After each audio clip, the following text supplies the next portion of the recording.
হাসরের ময়দানে আপনারও যদি এই অবস্থা হয় আপনি কেমন করবেন?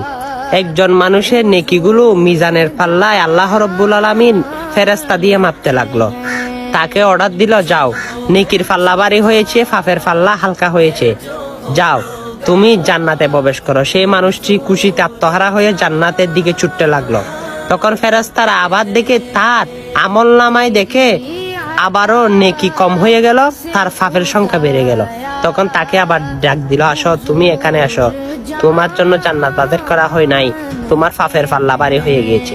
তখন মানুষটি বলে, কিভাবে আমার পাপের পাল্লা ভারী হলো?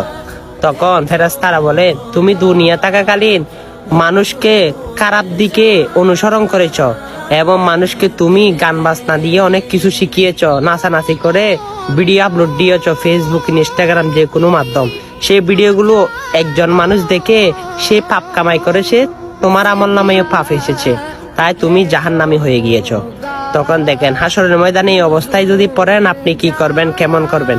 তাই অতি শীঘ্রই দুনিয়া থাকাকালীন মানুষকে ভালো কিছু করার, আল্লাহ রসুলের পথে চলার অনুসরণ করবেন আর ভিডিওটা শেয়ার করে সকলকে জানিয়ে দিবেন, ইনশাল্লাহ তারা যেন নেকি অর্জন করতে পারে। আমিন।